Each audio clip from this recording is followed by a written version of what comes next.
Red Bull just showed the world their first ever F1 engine, and the result shocked everyone. No experience. No backups. No second chances. And yet, the RB22 just outlasted Ferrari, outpaced Mercedes, and exposed something terrifying in Barcelona testing. 600 laps. 0 failures. 1 lap time that nobody can explain. Max Verstappen just revealed the truth. And if what we saw is real, the other teams are already in trouble. You're about to find out what Red Bull built in secret, and why it might end the championship before it even begins. When Red Bull first announced they were building their own Formula 1 engine, most people didn't take it seriously. A drinks company. A chassis team. Now suddenly, engine manufacturers? Even inside the paddock, people laughed. Building a power unit from scratch, in this era of electrification, hybrid complexity, and heat balance, was supposed to be impossible. Even giants like Honda struggled for years. Audi is still figuring it out. And yet, at exactly 10:43 on Friday morning in Barcelona, the RB22 rolled out of the garage and silenced everyone. No smoke, no glitches, no delay, just a clean launch, and the first laps of the Red Bull powertrain's era. But here's what nobody expected. This car, this entire engine project, was never supposed to be ready. Not yet.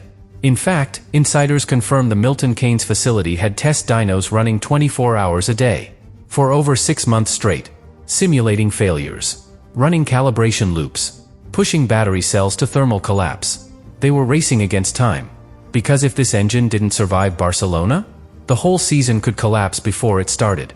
But it didn't just survive. It delivered.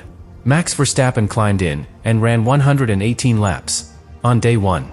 That's over 500 kilometers. The equivalent of 2 full race distances. No shutdowns. No overheating. No electrical failures. He got out of the car, looked straight at the camera, and said, "We did more than expected." But the key word wasn't more. It was expected. Red Bull didn't show up to hope. They showed up to confirm. Because behind the scenes, this wasn't a car launch. It was a weapons test. And Barcelona was just the first firing range. And yet, there's one part everyone missed. While Verstappen ran clean laps, something else was happening in the other garage. A young driver. A crash. And a consequence that could have destroyed everything Red Bull worked for. But instead, it revealed something even more insane about the RB22. And what it tells us about this car's future isn't just surprising. It's dangerous. Tuesday morning. Cold track. Gray skies. First wet session of the week. Red Bull made a bold decision. To give their rookie driver, Isack Hadjar, time in the RB22. It was supposed to be a low-pressure run. Install laps. Some energy system checks. Nothing risky. But then, it happened. On just his 9th lap, Hadjar lost the rear through turn 7, and slammed into the barriers. The garage froze. A full spin. Rear suspension gone. Rear wing torn off. Test over. The RB22 had barely shown itself, and now it was parked on a flatbed before the day even began. For most teams, that's disaster. But Red Bull stayed quiet, because they knew something that nobody else did. That crash was worth it. Why? Because in just 9 laps, Red Bull got the data they couldn't simulate. The RB22 hadn't yet been tested in real wet conditions. Their active recovery system, which handles energy deployment through corners, was still unproven. And in those 9 laps, with a driver pushing too early, too hard, they got the exact input they needed. How the power unit behaves under slippery braking. How the MGUK responds under traction loss. How the new battery map handles sudden power cutoff during oversteer. These are the pain points that usually take races to uncover. Red Bull got it in one morning. One crash. One mistake. And when the car returned to the garage, the engineers weren't frustrated. They were excited. Because now, they could fix it. More importantly, the chassis wasn't damaged. The power unit was intact. Nothing overheated. Nothing failed. That means one thing. This engine can take a hit, for a brand new powertrain, in freezing conditions, to survive a rear impact crash, without a single system alert? That's insane. It proved the one thing every team was waiting to see. Durability. So while headlines focused on the crash, Red Bull was already 3 steps ahead. They used the unexpected failure to validate systems they hadn't even calibrated yet. And when Max Verstappen got back in the car on Friday, he wasn't just driving a repaired machine. He was driving an engine that had already been through hell and come out the other side. But the true impact of that moment wouldn't be seen until the final day, when Red Bull pushed the RB22 harder than ever.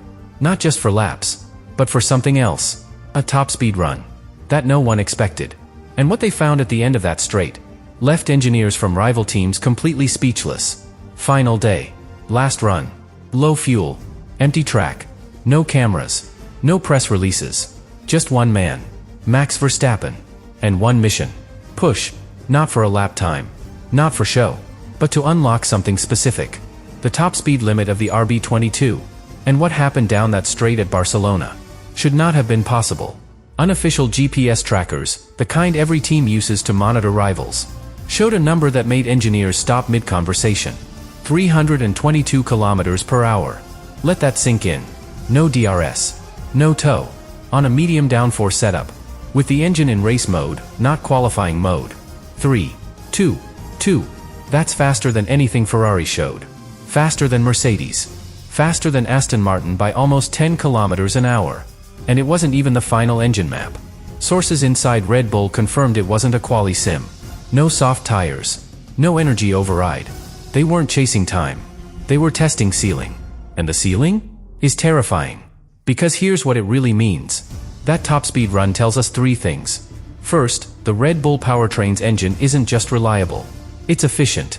They're hitting top-line numbers without sacrificing cooling, without needing massive aero trade-offs. That means they can still keep downforce and fly down the straights. Second, energy deployment is flawless. There was no fade, no sudden drop in revs, no electrical dead zones. The battery hit exactly when it needed to. That's a massive deal in 2026, where hybrid mapping is the difference between P1 and P5. Third, and this is the one that should keep rival teams awake, Red Bull didn't even want that number leaked. They weren't celebrating. They weren't talking about it. Because they're still holding cards. If that was race mode, what happens when they go to quali mode in Bahrain? That one run, on an empty track, with no PR, no hype, told the whole story. Red Bull's engine is not just functional. It's fast. And if they've nailed top speed without compromising balance, then the RB22 has no clear weakness. None. But this leads to the final question. If the engine is working, if the pace is there, if Verstappen already trusts the car, what exactly are they saving for Bahrain? Because from what we're hearing, they've got one final upgrade. That was never tested, never shown, and never spoken about in public. And when it bolts onto the RB22, it could make everything we saw in Barcelona look like warm-up laps. Red Bull brought 3 chassis to Barcelona. 2 went to the track.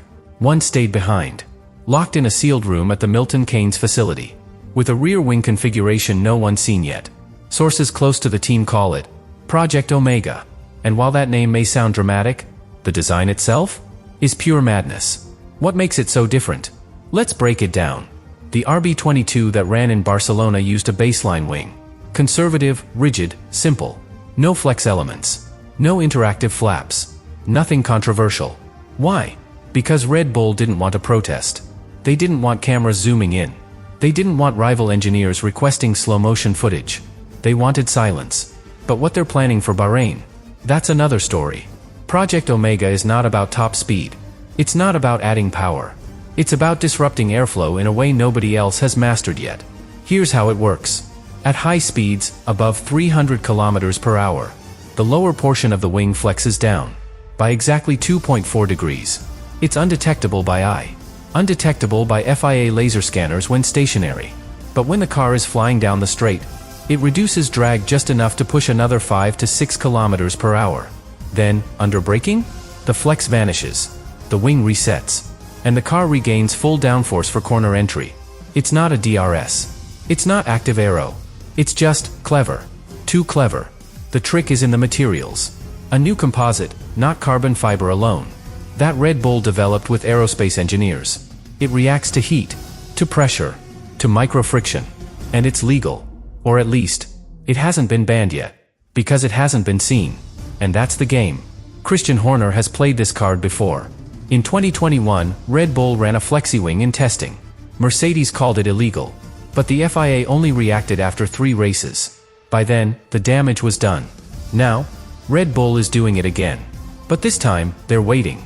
They know if they reveal it in Bahrain testing, teams will complain. FIA will review. Questions will flood the paddock. But if they wait until qualifying, it's already on the car. The time is set. The damage is done. Just like last time. So here's the reality. The RB22 we saw in Barcelona? That was the safe version. The legal version. The quiet version. The real weapon? Is coming next. And when it arrives, Red Bull won't be asking for permission. They'll be taking pole. There's something different about Max this year. He wasn't angry. He wasn't overhyped. He wasn't playing mind games. He was quiet, measured, focused. And that's what makes him more dangerous than ever. Because Max Verstappen isn't driving like a champion trying to defend a title. He's driving like a man who knows. He's about to start a new one. Let's rewind. During media day, when asked about the RB22's first laps, Max didn't give the usual "we need to learn" answer. He said, "It's a good start. Very calm. Very predictable." Now, that might sound boring. But in Verstappen's world, that's code. Calm means the balance is there. Predictable means the rear end isn't trying to kill him. And in a car that's running a brand new engine? That is huge. He didn't have to fight it. He didn't have to compensate. He just drove. And that's terrifying for everyone else. Because Max doesn't need a perfect car to win. He proved that in 2021. He proved it again in 2023. But when you do give him a perfect car, he disappears. Here's the pattern most people miss. When Verstappen is under pressure, he becomes aggressive, explosive, reactive.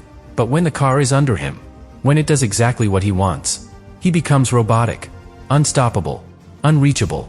And that's what we saw in Barcelona. Lap after lap. No drama. No lockups. No rear-end snaps. Just consistency. It was boring to watch. Which is exactly why it's terrifying. Because boring Max wins by 20 seconds. But here's the bigger clue. During a break in testing, Max was seen sitting in the garage with his engineer, pointing at telemetry, smiling. He never smiles in preseason. Especially not when the media is watching. But this time, he knows something. And the grin said it all. The car's alive. And it listens. That's not the Verstappen we saw in early 2022, fighting to stay on track. It's not the version from 2021, scrapping for every corner.